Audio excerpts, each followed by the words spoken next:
마태복음 21장은 예수님께서 십자가를 치러 들어가시는 곳으로 계속 연결되고 있습니다.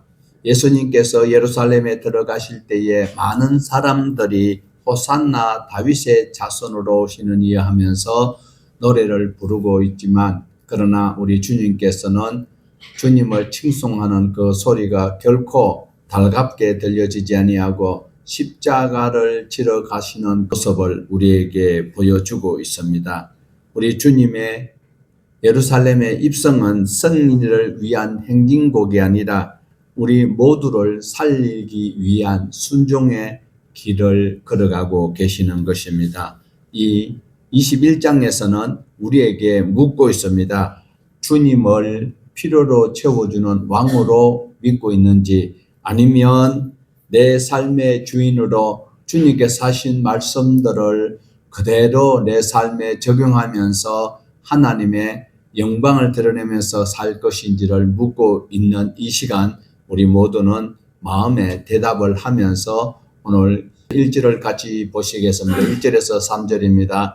그들이 예루살렘에 가까이 가서 감람산 벳바게에 이르렀을 때에 예수께서 두 제자를 보내시며 이르시되 너희는 맞은편 마을로 가라. 그리하면 곧 매인 나귀와 나귀 새끼가 함께 있는 것을 보리니 풀어 내게로 끌고 오라. 만일 누가 무슨 말을 하거든 주가 서시겠다 하라. 그리하면 즉시 보내리라 하시니, 예루살렘에 가까이 이르렀을 때에 감람산 벳바게라는 곳에 이르렀을 때에, 벳바게라는 것은 의미는 무화과가 덜 익었다, 그리고 어린 무화과 나무집이다라는 이런 의미가 있는 그 처소에서 예수님께서 두 제자를 보내시고 있습니다. 가면 매여 있는 나귀와 나귀 새끼가 있을 것인데 그것을 풀어 오라라고 말씀을 하십니다. 주님께서는 이미 모든 것이 준비되어져 있는 상황이기에 알고 있어서 제자들에게 그 낙이 있는 곳으로 파송을 하는 장면입니다. 우리 예수님께서는 모든 것을 알고 계시는 하나님이심을 여기서 우리에게 보여주시고, 그리고 앞으로 일어날 사건의 전개를 여기서 미리 보여주고 있습니다. 겉으로 보면 나귀는 분명히 주인이 있다라는 것입니다. 누군가의 소유인 나귀와 나귀 새끼입니다. 그런데 예수님을 주로 부르고 있다라면, 퀴리오서, 그러니까 분명히 물리적으로 보면 나귀와 나귀 새끼는 소유주가 있어요. 그런데 주님이 주가 서시겠다, 퀴리오스가 서시겠다고 했을 때는 만물이 다 하나님의 소유다라는 것을 내포하고 있는 말씀이다라는 겁니다. 그러나 여기서 중요한 것은 제자들이 단순한 순종과 그리고 나귀 한 마리, 작은 나귀를 통하여서 하나님의 큰 역사를 펼치고 있다라는 사실입니다. 4절에서 5절을 우리가 한번 보시면, 이는 선지자를 통하여 하신 말씀을 이루려 하심이라. 이르렀으되 시온의 딸에게 이르기를 내 왕이 내게 임하나니 그는 겸손하여 나귀 곧 멍에 매는 짐승의 새끼를, 이는 선지자를 통하여서 하신 말씀을 이루려 하심이라라고 말씀을 하고 있습니다.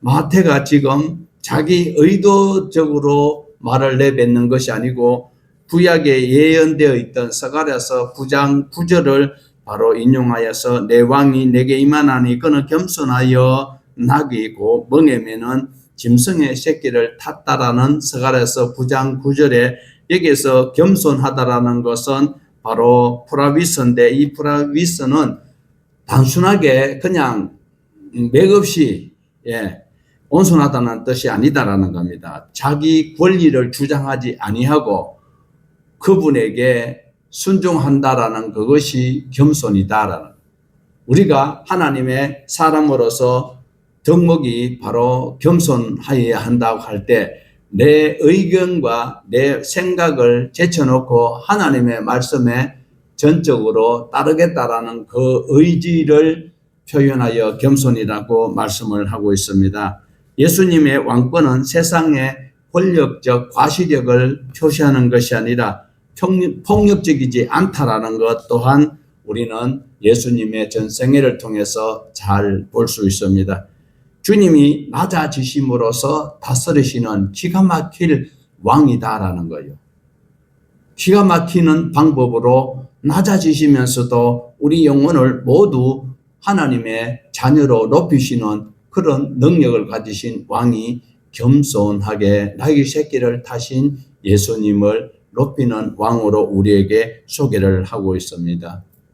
6절에서 7절 말씀을 우리가 다시 한번 더 보시면 제자들이 가서 예수께서 명하신 대로 하여 나귀와 나귀 새끼를 끌고 와서 자기들의 겉옷을 그 위에 얹으매 예수께서 그 위에 타시니, 통상적으로 겉옷을 그 위에 얹고 이래 하는 것은 자기보다 높은 사람을 예우하는 것으로 여기고 있을 수도 있지만, 그러나 성경에서 한 부분을 볼 수 있는데 열왕기하 9장 13절을 같이 한번 보시겠습니다. 무리가 각각 자기의 옷을 급히 가져다가 섬돌 위 곧 예후의 밑에 깔고 나팔을 불며 이르되 예후는 왕이라 하니라. 자, 예후가 그냥 장군이었어요. 그냥 장군으로 있는데 아합 왕의 그 후예들이 너무 악랄하게 하니까 하나님께서 예후를 통하여서 그 악의 세력을 진멸하는 이런 장면이 바로 열왕기에서 나오고 있는데, 동일한 장군들이 여러 명이 있었는데 갑자기 어떤 선지자의 심부름꾼이 와서 장군님 좀 봅시다 하면서 그 위에다가 기름을 붓고 지금부터 너가 왕이다 이러면서 그 선지자의 심부름꾼은 도망을 가버렸어요. 그러고 난 다음에 참 별 미친놈 다 보겠네 하고 있으니까 옆에 있던 장군들이 와서 장군님 그 사람이 뭐라고 이야기하더냐 하니까 후 참 나보고 왕이라 그러네. 이렇게 했을 때에 갑자기 옆에 있던 함께 있었던 장군들과 그 있던 모든 신하들이 자기 옷을 섬들 위에 깔고 예후는 왕이라고 이렇게 이야기하는 장면이 있어요. 그런데 예후는 어떤 왕이냐 하면 무력으로 아합의 그 핏줄들을 섬멸하는 그 일에 피를 흘리는 이런 무력으로 세워진 왕이었습니다. 그런데 우리 예수님께서는 어떤 왕이냐 하면 나귀 새끼를 타고 평화의 왕으로 오시고 있습니다. 똑같은 왕인데도 겉옷은 모두가 벗어서 드렸어요. 예수님에게는 나귀 등 위에다가 그리고 길에도 깔고 종려나무 가지를 깔아서 걸어가게 하셨지만 예후는 바로 걸어가는 길에 겉옷을 까는 이런 일들이 있었지만 결국은 우리 주님은 겸손하게 나귀 새끼를 타고 가고 무력으로 하지 아니하는 섬기는 왕으로 오셔서 우리를 하나님의 자녀 되도록 해 주셨다라는 것에 감사할 수 있어야 할 것입니다. 자, 8절과 9절을 보십니다. 무리의 대다수는 그들의 겉옷을 길에 펴고 다른 이들은 나무 가지를 베어 길에 펴고 앞에서 가고 뒤에서 따르는 무리가 소리 높여 이르되 호산나 다윗의 자손이여 찬송하리로다. 주의 이름으로 오시는 이여 가장 높은 곳에서 호산나 하더라. 조금 전에도 보았습니다. 겉옷을 길에 편다는 것은 단순한 표현이 아니고 환영의 표시가 아니라 당신을 왕으로 추대하고 우리가 모십니다라는 그런 복종의 표시로 겉옷을 그리고 종려나무 가지를 꺾어서 흔들고 호산나 이렇게 영접을 하고 있습니다. 이 종려나무 가지를 흔들고 있다라는 이 자체는 승리와 해방을 위한 한몸적 몸 표시, 몸짓이다라고 할 수 있습니다. 예수님을 평범한 선지자 이상 최소한 왕적 메시아로 맞이하고 있는 장면이 오늘 본문에서 소개되고 있습니다. 그들의 입에서 터져나오는 외침은 바로 더욱이 분명한 소리입니다. 호산나. 그래, 호산나라는 소리가 바로 지금 구원하소서 우리를 구원하소서라는 원어적 의미가 있습니다. 이 따라오던 무리들은 예수님을 향하여서 다윗의 자손이라고 외치고 있는데, 이는 주님께서 다윗의 혈통을 잇는 왕이다라는 것을 이들이 바로 외치고 있습니다. 주님의 이름으로 오시는 이라고 이들이 종려나무 가지를 흔들고 있지만, 호산나라고 외치고 있지만, 오늘 또 이 무리들이 외치고 있는 그것은 바로 자기네들이 기대하고 있는 왕이 되어주기를 원하고 있습니다. 자기네들이 원하고 있는 왕은 최소한 메시아적, 그리고 로마로부터 해방시킬 수 있는 왕이 되어주기를 원하고 있습니다. 그런데 우리 주님께서는 그들이 원하는 로마로부터, 무력으로부터 해방시켜 줄 수 있는 그런 왕으로 오신 것이 아니고, 저와 여러분이 전혀 다른 대우를 받을 수 있도록 하기 위해서 지옥 가야 될 불쌍한 영혼들이 하나님의 나라에 갈 수 있는 생명을 주님께서 대신 주시기 위해서 십자가 지기 위해서 오신, 남이 볼 때는 실패한 왕이요 보잘것없는 왕으로 나귀 새끼를 타고 가는 어설픈 왕의 모습으로 따르고 있는데,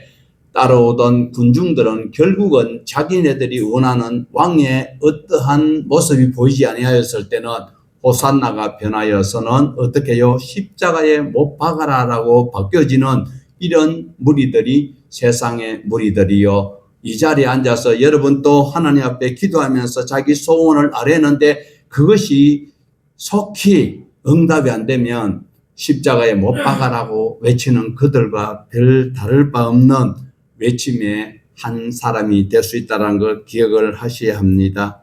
10절에서 11절입니다. 예수께서 예루살렘에 들어가시니 온 성이 소동하여 이르되 이는 누구냐? 무리가 이르되 갈릴리 나사렛에서 나온 선지자 예수를 하는도다. 네, 여기서 소동한다라는 것은 뭐 지진 나면 막 흔들리는 거잖아요. 옆에 큰 뭐 폭탄이 떨어지면 땅이 울리는 것처럼, 이는 단순히 사람들이 모여서 웅성웅성하는 수준을 넘어서 예수님의 존재가 예루살렘의 정치와 종교, 사회적 토대를 완전히 흔들어버리는, 지금까지는 기득권자들이 가지고 있는 이 모든 통치 아래 이루어지고 있지만, 그러나 예수님이 예루살렘에 입성하심으로써 종교가들의 잘못된 것, 그리고 폐쇄적이고 또 정치적으로 굉장히 오염되어 있고 낙후되고 또 사람들을 무시하는 이런 모든 것들을 흔들어버리는 이런 모습이 나오고 있어요. 그랬을 때 이 사람들이 묻습니다. 이 사람은 누구냐? 이 무리가 누구냐고 묻고 있어요. 그런데 정말 생명을 구원하러 오신 우리 구주라고 외쳐야 되는데 이들은 어떻게 해요? 갈릴리 보잘것없는 나사렛 한 마을에서 나온 누구?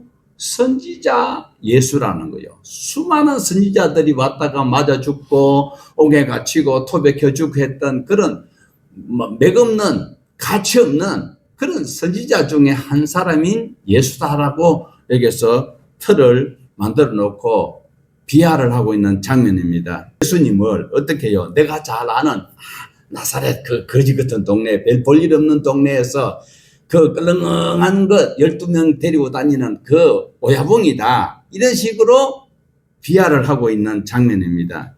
그래서 군중들의 심리는 어떠할까요? 나에게 유익을 주는 선지자, 혹시라도 나에게 유리한 어떤 정책을 펼칠 수 있는 후보가 아닐까, 이 마음을 가지고 있습니다. 예. 내게 유익하게 해줄 수 있는 후보가 누구일까? 그 중에 한 사람이 예수였다라고 군중들은 여기고 있어요. 예수님은 장로님을 위해서, 나를 위해서 생명을 주시려고 오셨는데 그 예수님을 아주 비하를 하고 있다라는 겁니다. 중요한 것은 예루살렘 온 조성이 흔들리고 있는 것은 정치적으로 그리고 신앙적으로 모든 환경이 예수님께서 하신 말씀이 완전히 자기네들이 지금까지 살고 있던 것과 다가오니까 사람들의 민심이 흔들리고 있다. 사랑하는 여러분, 오늘 내 마음에 예수님이 들어오시면 예루살렘 성읍이 흔들리는 것이 아니라 내 지금까지 하던 고정관념과 그리고 악하게 굳어져 있는 내 모든 습관들이 주님 말씀으로 주님이 나의 주인이 되심으로 내 마음의 성읍이 흔들릴 수 있는 이런 요동이 꼭 있어야 된다라는 것을 우리는 10절에서 11절의 말씀을 잘 적용해 볼 수 있어야 할 것입니다. 12절에서 13절입니다. 예수께서 성전에 들어가사 성전 안에서 매매하는 모든 사람들을 내쫓으시며 돈 바꾸는 사람들의 상과 비둘기 파는 사람들의 의자를 둘러보시고 그들에게 이르시되 기록된 바 내 집은 기도하는 집이라 일컬음을 받으리라 하였거늘 너희는 강도의 소굴을 만드는도다. 교회는 우리의 계획이나 사람의 목소리가 주인 노릇하는 곳은 아닙니다. 오늘날은 물론 말씀을 엉터리로 어설프게 정하는 것이 빌미가 될 수도 있지만 하나님의 말씀을 안에서 나름대로 분석하는 분석가들이 있다라는 것은 정말 슬픈 사실이 아닐 수 없습니다. 오직 예배는 하나님만 영광을 받으셔야 되고 그리스도만이 예배의 이유이시고 우리의 삶을 진정한 통치자는 예수님이시고 하나님의 섭리 가운데 내가 순종한다라는 것이 바로 교회 안에서 그리고 내가 주님 앞에 구원받은 백성으로서 지켜져야 될 일이다라는 겁니다. 그런데 어떻게요? 성전 안에 들어가니까 모두가 다 계획적이고 그리고 계산적이고 그리고 모두가 다 거래를 하고 있는 이런 장면이 보이고 있습니다. 이랬을 때 우리 주님께서는 어떻게 했습니까? 비둘기 파는 사람 의자를 둘러보시고 그리고 매매하는 자들을 다 내쫓고 또 돈을 바꾸는 사람들 이런 사람들을 우리 주님께서는 아주 맹렬하게 분노를 바라는 것은 보기 드문 상황이 아닐 수 없습니다. 예배가 이익을 챙기려고 하는 거래가 성황할 때 주님은 분노하십니다.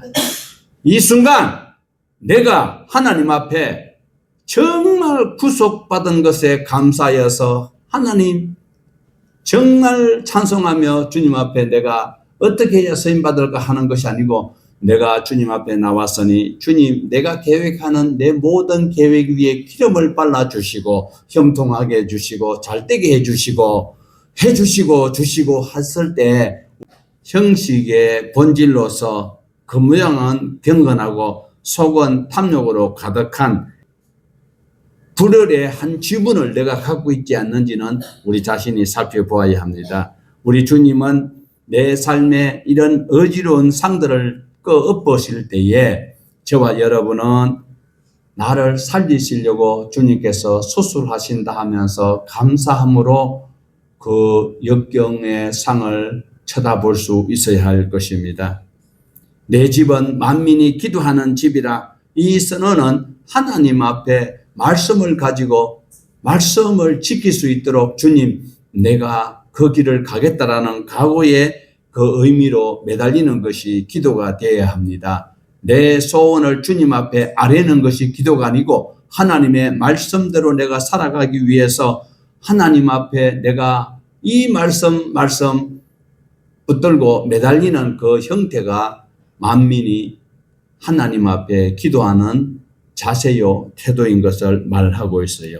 하나님을 이용해서 내 마음을 내 필요를 채우려고 하는 그 마음 가진 것은 강도의 불혈인 마음을 가지고 있다라는 것입니다. 오늘은 내 모든 것을 빼고 하나님의 긍휼과 하나님의 은혜만 바라는 겸손한 공간이 우리 주님 피 흘려 세운 예배당이 되어야 하고 말씀이 있는 그곳에 성령님께서 내 육신 껍데기를 성전 삼고 내 마음에 늘 좌정하신다라는 것을 우리에게 말씀을 하고 있습니다. 오늘 저와 여러분은 하나님을 이용하는 그런 종교인들 무리에 있을 것입니까? 아니면 예수님 발 앞에 무릎을 꿇고 내가 하나님 앞에 살지 못할 그런 짓을 하였지만 이제는 생명의 그 길로 내가 최선을 다하여 말씀에 의지해서 가겠습니다. 이렇게 고백하는지를 우리 자신들에게 물어보아야 할 것입니다. 하나님께서 받으시는 예배는 계산이 아니고 감사가 전제되고, 그리고 헌신할 때에 우리 하나님께서는 생명의 빛으로 인도하셔서 영원한 하나님의 나라로 인도해 주시고 성소의 빛이 되게 해 주신다라는 것입니다. 15절에서 16절 말씀 봅니다. 대제사장들과 서기관들이 예수께서 하시는 이상한 일과 또 성전에서 소리질러 호산나 다윗의 자손이 하는 어린이들을 보고 노하여 예수께 말하되 그들이 하는 말을 듣느냐? 예수께서 이르시되 그렇다. 어린아이와 젖먹이들의 입에서 나오는 찬미를 온전하게 하셨다 함을 너희가 읽어본 일이 없느냐 하시고, 우리 한국 교회가 개혁돼야 됩니다. 이렇게 이야기하면 지금 마귀 같은 새끼 저거 어디서 들어왔냐 이렇게 이야기하는 형태를 말하고 있어요. 종교 지도자들이, 대제사장과 서기관들이 왜요? 예수님을 찬양하는 어린아이들이 세상에서 영향력을 끼치지 못하고 뭔가 미흡하고 누군가의 조력을 받아야 살아가는 그들의 입술에서 호산나 다윗의 자손이여 확실한 신앙 고백이고 정말 하나님을 바로 아는 어린아이들의 그 노래소리에 누가 태클 걸고 있습니까? 진성이가 태클 걸었어요? 아니잖아요. 하나님의 말씀을 알고 하나님의 모든 고난을 위임받았다라고 이야기하고 있는 대제사장과 서기관들이 예수님에게 말하고 있지요. 지금 저 아이들 하는 소리 당신 듣고 있습니까? 그런데 왜 가만히 있습니까? 이렇게 이야기를 하고 있어요. 어린아이와 젖먹이들의 입에서 나오는 찬미를 온전하게 하셨다 하는 시편에 있는 말씀을 당신들은 읽어본 일이 없습니까? 교회 나와가 오래됐다고 하면서도 모든 것을 다 알고 있는 척 하면서 당신은 하나님의 말씀을 읽어본 적이 있느냐라고 예수님께서 이 종교 지도자들에게 책망을 하고 있습니다.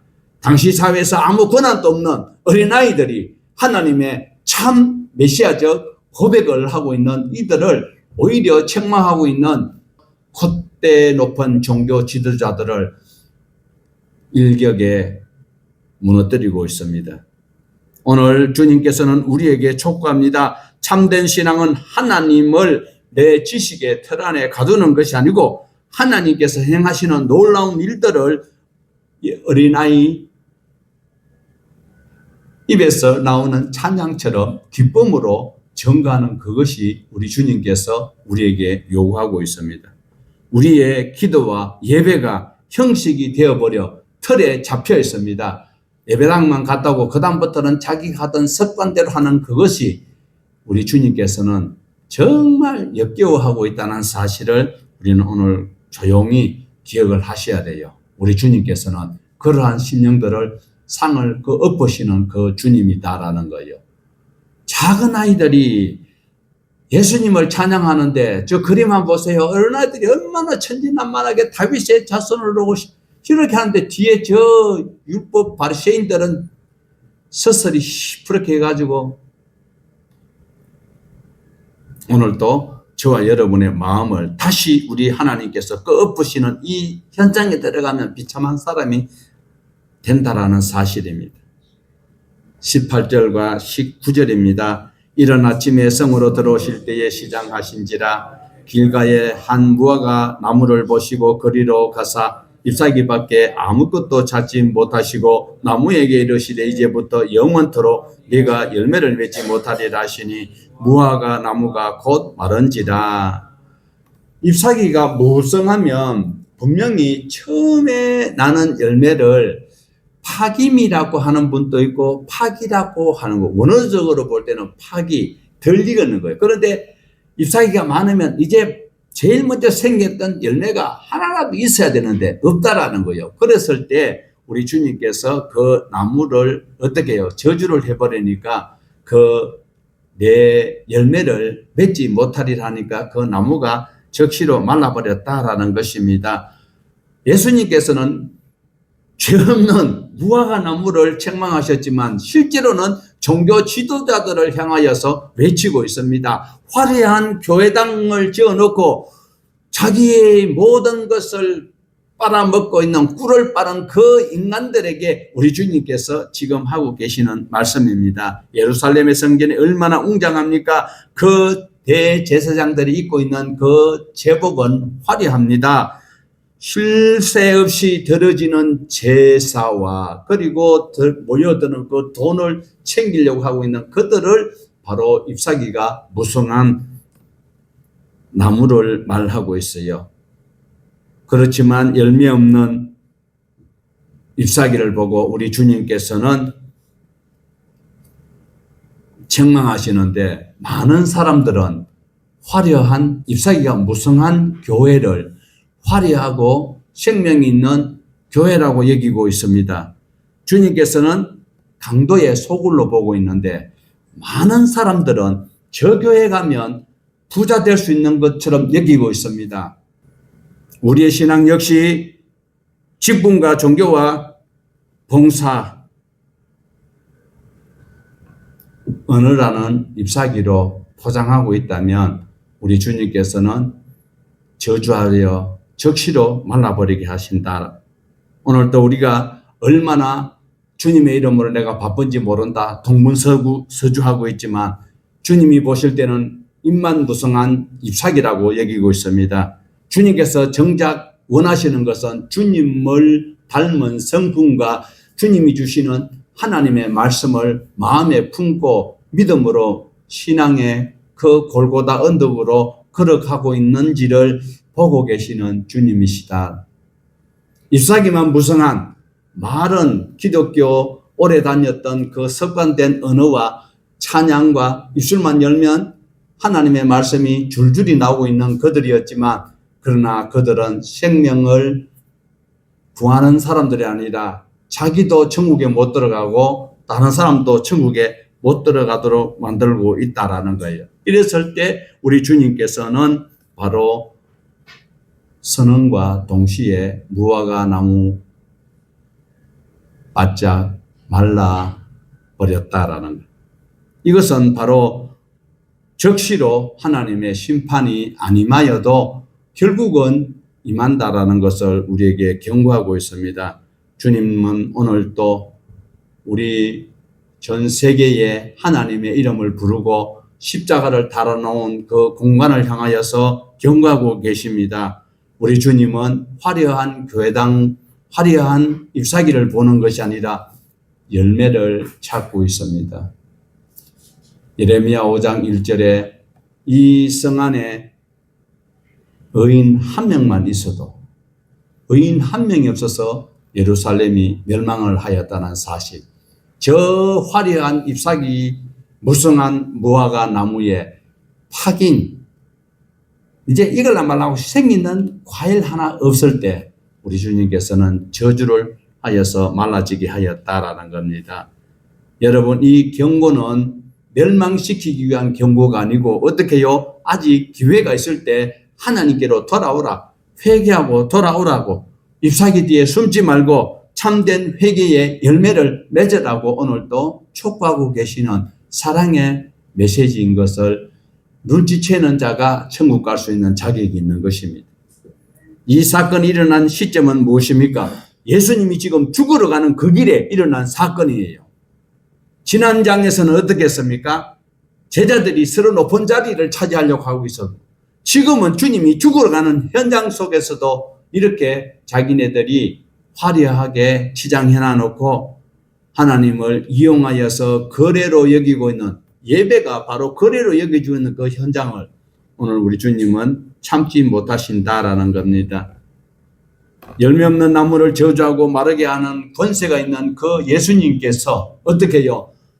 열매가 없는 저와 여러분을 대신하여서 주님께서는 정말 목말라 하시면서 십자가 나무에 달리셨던 예수님을 보셔야 합니다. 열매 없을 때 예수님께서 가차없이 저주하여서 그 나무가 말라 저주받았던 나무가 되었는데, 정작 열매를 맺지 못하는 저와 여러분을 위해서 예수님은 저주받은 십자가 나무에 달려서 목마르다라고 말씀하신 거, 종려주일에 고난주간에 꼭 드려야 될 설교만은 아니다라는 사실을 기억을 하셔야 합니다. 오늘도 우리를 영원한 생명수를 주시기 위해서 우리 주님께서 저주받아 마땅한 저와 여러분을 대신하여서 십자가 나무에서 목말라하시면서 생명수를 우리에게 공급해 주신 그 주님을 경배할 수 있는 우리 모두가 되기를 주님의 이름으로 축복합니다. 21절에서 22절입니다. 예수께서 대답하여 이르시되 내가 진실로 너희에게 이르노니 만일 너희가 믿음이 있고 심하지 아니하면 이 무화과 나무에게 된 이런 일만 이 산들어 들려 바다에 던지라 될 것이요 너희가 기도할 때에 무엇이든지 믿고 구하는 것은 다 받으리라 하시니라. 말라버린 무화과 나무를 보고 제자들이 놀라 혼비백산하고 있습니다. 그것은 심판의 두려움이 아니라 믿음의 능력을 보여주고 있습니다. 의심하지 않고 믿으면 이 산들어 어떻게 해요? 들려서 바다에 던져지라 하여도 될 것이요. 이 소리는 단순히 기적을 구하라는 소리가 아닙니다. 그런데 오늘날 우리는 어때요? 이 말씀이 참 내게 유익한 것 같아. 그러니까 내가 기도하면 믿고 구하면 모든 것을 받는다라고 이렇게 맹목적으로 우리가 받아들이면 마귀가 절대로 우리를 그냥 안 놔둔다라는 거예요. 어떻게 해요? 저와 여러분은 바로 주님께서 온전히 내게 무엇을 하라고 하셨는지 열매를 맺으려고 하는 그 노력 있는 그 신앙으로 구하는 것은 이루어진다라는 것이지 무조건 기적적으로 이 산들은 그러면 산이 뭐 맨날 뭐 식장산이 여기 갔다 저기 갔다가 그렇게 산이 왔다 갔다 하도록 하는 그것을 주님께서 우리에게 보여주시는 것이 아니다라는 것입니다. 무엇입니까? 살아계신 하나님을 신뢰하면서 하나님 앞에 말씀으로 살아가려고 노력하고 주님 앞에 구할 때에 가능한 것을 말씀하고 있습니다. 겸손히 왕으로 오시는 우리 주님을 마음에 영접한 사람들이 하나님의 말씀을 가지고 강구할 때에 이런 일들이 있다라는 비유적 말씀입니다. 이 약속을 붙들고 겉모양 뿌린 종교인들, 생명력 넘치는 그리스도인들이 되지 못할 때에는 말라 비틀어지는 것처럼 될 것이요. 그러나 의심하지 아니하고 하나님께서 하신 말씀이 우리 주님께서 상을 그어보시고 비둘기를 날려보내버리고 이렇게 채찍으로 짐승들 내쫓는 이런 것을 의심하지 아니하고 내가 받아들였을 때 우리는 정말 내게 안개처럼 천국을 가리고 있던 이 의심의 산이 떠나간다라는 거예요. 바다에 빠져진다. 이 믿음을 우리에게 바로 배우라는 것인데 어떻게 성경을 공부하는 것은 때려주기도 싫고 복은 자기 혼자 다 받아야 되는 이 강도의 불혈의 주인공들이 있다면 이 말씀도 바로 깨닫지 못하고 있다는 것 불쌍하지 아니할 수 없습니다. 23절에서 25절입니다. 예수께서 성전에 들어가 가르치실새 대제사장들과 백성의 장로들이 나와 이르되 내가 무슨 권위로 이런 일을 하느냐 또 누가 이 권위를 주었느냐 예수께서 대답하시되 나도 한 말을 너희에게 물으리니 너희가 대답하면 나도 무슨 권위로 이런 일을 하는지 이르리라. 요한의 세례가 어디로부터 왔느냐 하늘로부터냐 사람으로부터냐 그들이 서로 의논하여 이르되 만일 하늘로부터라 하면 어찌하여 그를 믿지 아니하느냐 할 것이요.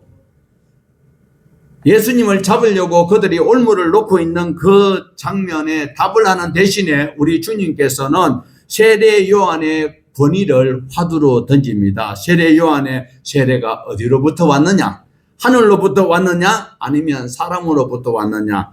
이 질문은 그 위선자들이 대답을 할 수 없는 알고는 있는데 대답을 하면 자기 체면이 말이 아니죠.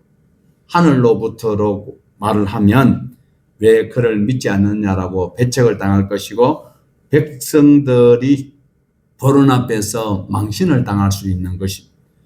사람으로부터라고 이야기를 하려고 하면 요한을 백성들은 선지자로 여기고 있고 백성들의 그 분노와 돌팔매를 감당할 수 없기 때문에 이러지도 못하고 저러지도 못하고 있는 종교 지도자들의 모습 속에 나도 포함되어 있지 않는지를 우리는 살펴보아야 합니다.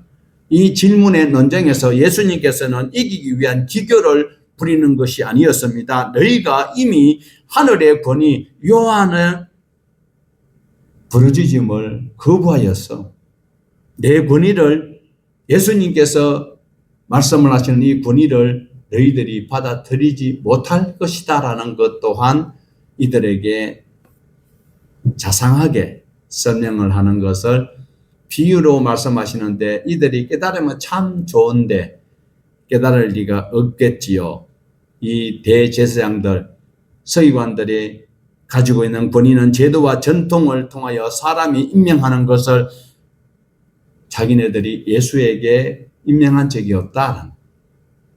다시 말하면 너는 무자격자고 불법 영업을 하고 있는 사람 중에 한 사람이다라고 여기고 있는 당시의 종교가들, 대제사장과 서기관들이 예수님을 그런 비하를 하고 있는 장면입니다. 자리를 지키려고 사람의 눈치를 보면서 자기의 유익을 위해서 구하는 사람들의 모임이 사람들의 눈치를 보는 종교 지도자들. 저와 여러분 종교 지도자가 아니라고 말을 할 수 없습니다. 왕 같은 제사장이라고 베드로가 말했거든요. 왕 같은 선지자, 제사장. 오늘 우리에게 묻습니다. 여러분은 누구의 권위 아래 살아가고 있습니까? 세상이 부여한 타이틀과 사람들이 인정하는 그런 권위 속에 살기를 원하고 있습니까? 아니면 나를 창조하시고 나를 생명 그 길로 인도하시는 전지전능하신 하나님의 권위에 내 모든 것을 투자를 하고 따라가고 있는지를 살펴보아야 합니다. 종교 지도자들은 진리가 무엇인지 전혀 고민을 하지 않고 있습니다. 오직 자신들에게 유리한 답을 지금 고안해내고 있다는 사실입니다. 결국 그들은 할 말이 없어요. 궁여지책으로 만들어내는 급조해서 하는 대답이 우리가 알지 못하겠노라. 이랬을 때 주님은 그들에게 답을 안 알려주죠. 나도 안 알려줄게. 나도 말 안 해. 하나님의 권위는 논쟁하는 것이 아니고 순종하는 자에게 하나님의 능력이 나타난다. 요단강이 넘실될 때에 여호수아가 제사장들에게 명령하여서 법궤를 메고 들어가라 했을 때에 이성적으로 판단하면 도저히 물이 넘실대는 요단강 건너갈 수 없습니다. 들어갈 수도 없습니다. 그런데 순종할 때에 갈라졌습니다. 28절에서 31절입니다. 그러나 너희 생각에는 어떠하냐? 어떤 사람이 두 아들이 있는데 맏아들에게 가서 이르되 예 오늘 포도원에 가서 일하라 하니 대답하여 이르되 아버지 가겠나이다 하더니 가지 아니하고 둘째 아들에게 가서 또 그와 같이 말하니 대답하여 이르되 실소이다 하였다가 후에 뉘우치고 갔으니 그 둘 중 누가 아버지의 뜻대로 하였느냐? 이르되 둘째 아들이니이다. 예수께서 그들에게 이르시되 내가 진실로 너희에게 이르노니 세리들과 창녀들이 너희보다 먼저 하나님의 나라에 들어가리라. 우리가 이 이야기는 너무 많이 들어서 알고 있습니다. 아버지가 포도원에 들어가서 일하라고 했을 때 맏아들은 큰아들은 망설임 없이 아버지 가겠나이다 하였습니다. 대답은 완벽하였습니다. 예의가 바릅니다. 신앙심이 깊어 보입니다. 그러나 그는 가지 아니하였습니다.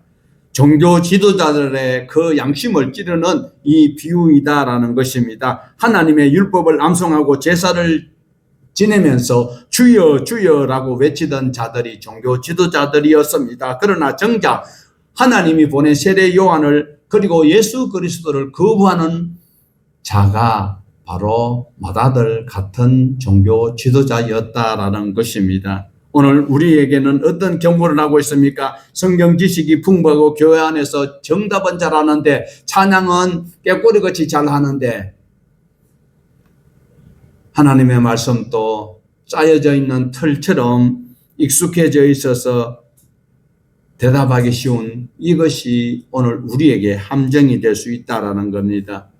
이 맏아들이 하는 대답은 그 신앙이라고 착각하는 것이 오늘 교회에서 우리가 하고 있습니다. 말씀에 떨어질 때마다 아멘 아멘 하는 자들이 있는데 아멘은 했는데 그 의미를 상실하고 있는 그런 자들이 맏아들이다 할 수 있습니다. 주님은 우리에게 예수라고 대답하는 것보다도 그가 어느 길로 걸어가는지, 십자가의 그 길로 걸어가는지, 낮고 좁고 아무도 찾지 않는 그 길로 가고 있는지를 우리 주님께서는 예의주시하면서 우리를 보고 계신다라는 거예요. 입술로만 주여 주여 예 아멘 할렐루야 하는 자들을 기뻐하는 것이 아니라 우리의 마음과 우리의 발걸음이 어디로 가고 있는지를 보고 계신다라는 거예요. 그때에 둘째 아들은 실소이다라고 정면으로 거부했지만 나중에는 뉘우치고 갔다라고 말씀하고 있습니다. 세리와 창녀들의 모습, 당시 사회에서는 죄인으로 낙인 찍혀 이들이 삶은 바로 하나님께서 도저히 용서할 수 없는 사람이라고 여겼지만 그러나 예수님은 역설적으로 그들이 먼저 갔다라는 거예요. 세례 요한이 세례를 베풀며 외쳤을 때에 대제사장과 서기관들과 믿음이 좋은 사람들이 나왔을 때 독사의 새끼들이라고 외쳤지만 그러나 그들이 거부하였어요. 세리와 창녀들은 세례 요한의 말에 아멘하면서 그들이 신앙 안으로 주님의 품 안으로 들어왔다라는 것을 말씀하고 있습니다. 우리 주님께서는 충격적인 이 선언으로 바로 창녀와 세리들이 먼저 하나님의 나라에 들어갔다. 교회 오래 다녔다라고 직분 있다라고 뻐개지 마라. 너희는 못 가지만 나는 죄인으로소이다 하는 그들이 먼저 하나님의 나라에 갔다라는 것을 말씀하고 있습니다. 그 질문이 무엇입니까? 결국은 둘째 아들이 순종하여 들어갔다라고 이들이 대답은 하고 있습니다. 정답은 맞췄는데 정작 그들이 예수님을 거부하고 있는 이것이 내 모습은 아닌지를 살펴보아야 합니다. 가겠나이다 하고 말해놔놓고 여전히 세상의 포도원에서 자기 일을 하고 있는 맏아들 같은 우리가 아닌지를 살펴보아야 합니다. 실소이다 하면서 고집 피우며 살더라도 내가 주님의 음성에 가까이 가면서 가슴을 치면서 천부여 어지없어서 외치는 그를 주님께서는 더 기뻐하신다라는 것을 오늘 본문을 통하여서 여러 가지로 고민하면서 주님이 기뻐하실 수 있는, 지금 나는 주님을 거부하는 삶을 사는 것은 이 현장에 있지만 그러나 내가 어떠한 말씀 한마디에 내가 주여 죄인입니다. 천부여 어지없어서 손들고 옵니다. 주 나를 박대하시면 나 어찌합니다라고 외치는 그를 주님께서는 지금도 기다리고 계신다라는 사실입니다. 33절에서 36절입니다. 다른 한 비유를 들어 한 집 주인이 포도원을 만들어 산 울타리로 두르고 거기에 적잖은 틀을 만들어 망대를 짓고 농부들에게 새로 주고 타국에 갔더니 열매 거둘 때가 가까우매 열매를 농부들이 종을 잡아 하나는 심히 때리고 하나는 죽이고 하나는 돌로 쳤거늘 다른 종들을 처음보다 더 많이 보내니 그들에게도 그렇게 하는지라. 자, 농부의 비유는 정말 충격적이지 아니할 수 없습니다. 이 농부들이 지금 착각하고 있습니다. 시간이 흘러갔을 때 자기가 주인인 것으로 여기고 있다는 것입니다. 교회 생활 오래 하다 보면 마치 내가 천국에 가 있는 것처럼 나는 무슨 수를 써도 천국에 가는 것처럼 착각하는 이런 농부가 되어서는 안 된다는 것입니다. 여기 종들은 구약시대에 하나님의 말씀을 끊임없이 예언자들을 보냈지만 그들이 거절하고 돌로 치고 그리고 감옥에 가두기도 했던 그것을 이스라엘 역사를 지금 우리 예수님께서 말씀하고 있습니다. 오늘 또 우리의 모습은 어떻습니까? 주님이 주시는 시간, 주님이 주시는 은사, 각종 달란트를 어떻게 내 것으로 여기고 있지 않느냐라는 거예요. 자기가 자기 된 것으로 여기고 있을 때는 곤두박질할 수밖에 없다라는 사실입니다. 하나님이 요구하시는 헌신과 하나님이 주시는 그 은혜를 사랑을 가지고 헌신하지 못한다면 헌신하라는 그 메시지가 오히려 간섭으로 여겨지고 듣기 싫다면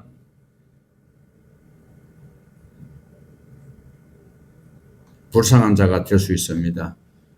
하지만 우리가 오늘 이 말씀 속에서 놀라운 것은 주인의 반응입니다. 보내면 죽이고 때리고 옥에 가두고 했지만 더 많은 종들을 보냈다라는 사실입니다. 보내면 죽임을 당한다는 소리를 듣고도 더 많은, 이것은 바로 하나님께서 우리를 향한 사랑을 표현하고 있습니다. 하나님은 포기하지 않는 사랑을, 인간의 악함에도 불구하고 기회를 주시는 하나님의 인내를 우리는 여기서 엿볼 수 있으며 감사함으로 수용하여야 할 것입니다. 이 사역하는 죄악을 느끼지 못하는 농부들, 두 번째 보낸 종들도 그렇게 했습니다. 그때 주인은 반드시 열매 거둘 때에 찾아오신다는 사실을 기억하여야 합니다. 37절에서 39절입니다. 후에 자기 아들을 보내며 이르되 그들이 내 아들을 존대하리라 하였더니 농부들이 이들을 보고 서로 말하되 이는 상속자니 자 죽이자, 그의 유산을 차지하자 하고 이에 잡아 포도원 밖에 내쫓았느니라. 악한 농부들은 예수 그리스도를 가리켜 상속자로 보고 회개하지도 않습니다. 주인의 자리를 빼앗으려고 하는 이런 농부들이 무섬히 주인 행사를 하고 있다라는 겁니다. 그들은 바로 포도원 밖으로 내쫓아 죽이는 이 장면은 바로 우리 예수 그리스도가 예루살렘에서 예루살렘 밖에서 십자가에 못 박혀 돌아가셨다. 예루살렘 바깥 골고다에서 우리 예수님께서 십자가에 달리셨다라는. 오늘 나의 포도원은 내 것이라고 여길 수 있으면 주인이 빼앗아버립니다. 40절에서 41절입니다. 그러면 포도원 주인이 올 때에 그 농부들을 어떻게 하겠느냐? 그들이 말하되 그 악한 자들을 진멸하여 포도원은 제때에 열매를 바칠 만한 다른 농부들에게 새로 줄지. 이것을 대답을 지금 누가 하는가 하면은 종교가들이 하고 있어요. 자기네들이 이 답을 알고 있으면서도 이 악한 짓을 계속 연발적으로 하고 있습니다. 주인이 어떻게 할 것이냐 할 때는 그것을 빼앗아서 다른 농부들에게 새로 줄 것입니다. 심판이 임한다라는 것 당연히 그들이 알고 있습니다. 포도원은 열매 맺을 만한 사람에게 넘겨진다. 문제는 이 판결이 자신들을 향한 판결이라는 사실을 온전히 깨닫지 못하는 이 사람들입니다.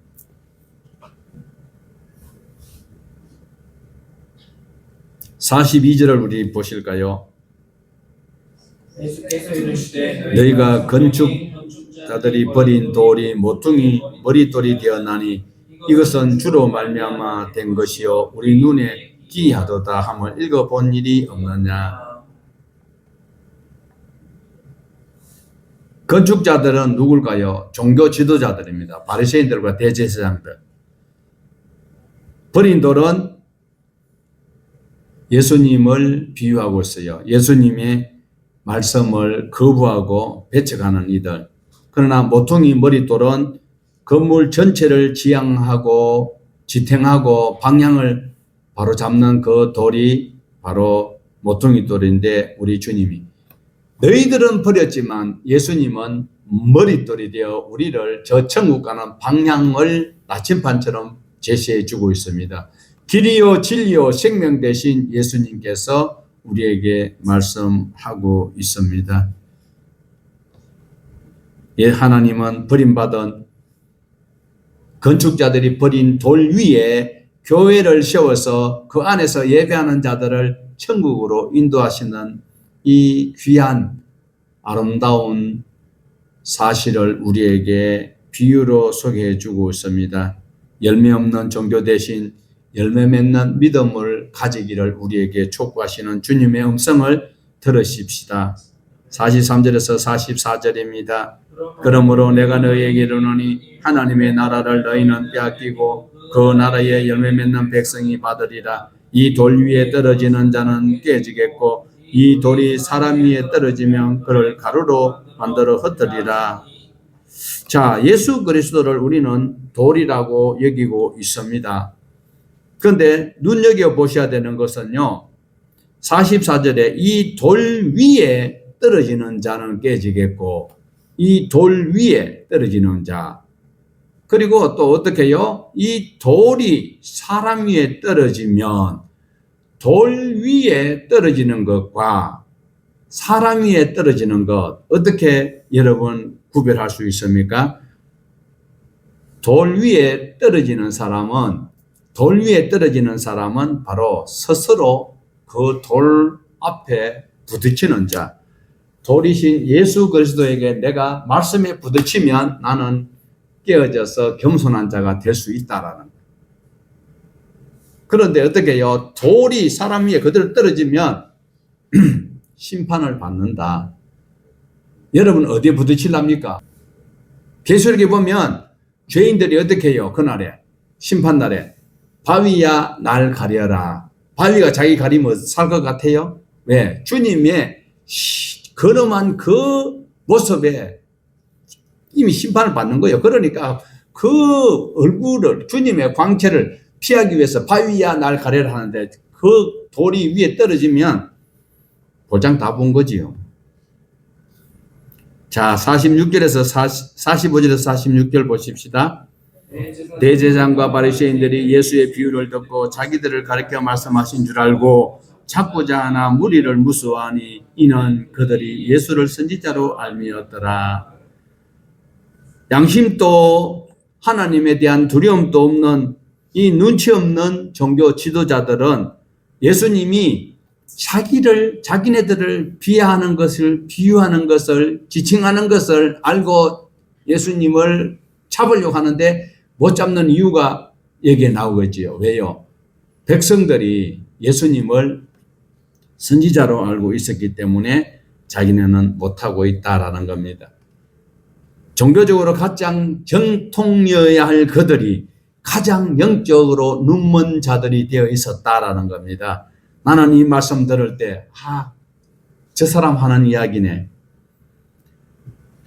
말씀이 나를 겨냥하고 있다고 할 때 여러분은 어떻게 종교 지도자들처럼 반응할 것인가? 아니면 나는 말씀의 돌에 부딪혀서 내 자신이 주님 앞에 다시 낮아지는 겸손한 가루 같은 그런 사람으로 바뀔 것인지 다짐하고 살펴볼 수 있는 이 한 시간 되기를 원합니다. 마태복음 21장은 호산나의 환호로 시작하지만 우리 주님께서는 열매를 찾으십니다. 입만 무성한 신앙이 아니라 회개와 순종의 열매를 찾으십니다. 오늘 예수님을 환영하는 군중 속에 내가 포함될 것인지 아니면 순종하는 제자로 살 것인지 이 시간 각성하시고 주님 앞에 바로 살아가는 우리 모두 되어 명절에 전도 많이 하는 모두가 되시기를 예수님의 이름으로 축복합니다.